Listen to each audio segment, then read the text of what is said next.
क्या आप जानते हैं कि माइग्रेशन ऑस्ट्रेलिया में महत्वपूर्ण बदलाव ला रहा है, लेकिन देश अभी भी इसके साथ तालमेल बिठाने के लिए संघर्ष करता दिख रहा है। हालिया नेशनल जनसंख्या के आंकड़े जो अभी जारी किए गए हैं में लगभग 6 महीने की देरी देखी गई है। इन आंकड़ों के अनुसार 30 सितंबर 2022 तक ऑस्ट्रेलियन पॉपुलेशन का रिकॉर्ड तोड़ 2,61,24,814 लोगों तक पहुंच गई है। पूरी जानकारी के लिए इस वीडियो को अंत तक देखें और हाँ, वीडियो को लाइक और शेयर करें और हमारे चैनल को सब्सक्राइब करना न भूलें। ब्रेन ड्रेन कंसल्टेंट्स की ओर से हमारे इमिग्रेशन इन्फॉर्मेशन और news channel A to Z immigration updates में आपका हार्दिक स्वागत है। ये है कि ऑस्ट्रेलिया ने सितंबर में नेट ओवरसीज माइग्रेशन में अभी तक का एक उच्च अनुभव किया, जिसकी गणना देश में एंटर करने वाले माइग्रेंट्स की संख्या और छोड़ने वालों की संख्या को घटाकर की गई।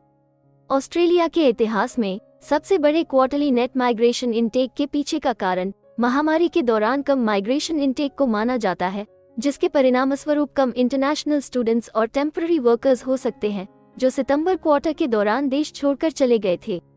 नतीजतन ओवरसीज डिपार्चर की संख्या उसके मुकाबले कम थी।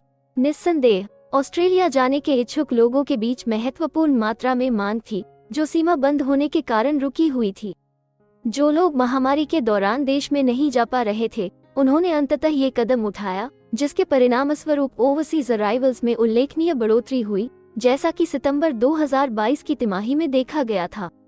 ऑस्ट्रेलिया इंटरनेशनल स्टूडेंट्स और स्किल्ड वर्कर्स के लिए एक पसंदीदा विकल्प बना हुआ है, जो ये दर्शाता है कि देश की रेप्यूटेशन लंबे समय तक महामारी से अनअफेक्टेड रही है। सरल शब्दों में कहें तो ऑस्ट्रेलिया में माइग्रेशन में वृद्धि से जनसंख्या में भी वृद्धि होती है। आमतौर पर नेचुरल वृद्धि देश की जनसंख्या वृद्धि का लगभग 1/3 हिस्सा है, और माइग्रेशन ऑस्ट्रेलिया की जनसंख्या को फिर से आकार देने में और भी जरूरी भूमिका निभाएगा। सितंबर 2022 की तिमाही में देखी गई जनसंख्या में वृद्धि ने कोई रिकॉर्ड नहीं तोड़ा। हालांकि इस बात की अत्यधिक संभावना है कि आने वाले क्वार्टर्स में ऑस्ट्रेलिया में रिकॉर्ड ब्रेकिंग ग्रोथ के आंकड़े दर्ज किए जा सकते हैं। यह अत्यधिक संभावना नहीं है कि वे बिग ऑस्ट्रेलिया स्टाइल की ग्रोथ का एक और दौर देखेंगे, जैसा कि 2008 के माइनिंग उछाल के दौरान हुआ था। ये वांछनीय है या नहीं, अब उन्हें होने वाली किसी भी वृद्धि को प्रभावी ढंग से मैनेज करने और डायरेक्ट करने पर ध्यान देना चाहिए। ज्यादातर जनसंख्या वृद्धि यूनिवर्सिटी कैंपसेस और प्रमुख शहरों के CBD के पास के एरियाज में होने की उम्मीद है।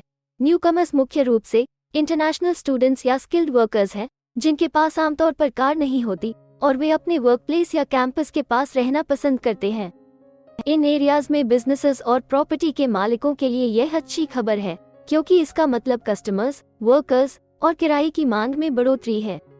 हालांकि इसमें एक बड़ा पॉलिसी गैप है, क्योंकि उनका माइग्रेशन और हाउसिंग पॉलिसीज एकीकृत नहीं है, जिससे हाउसिंग स्टॉक की संभावित कमी हो सकती है।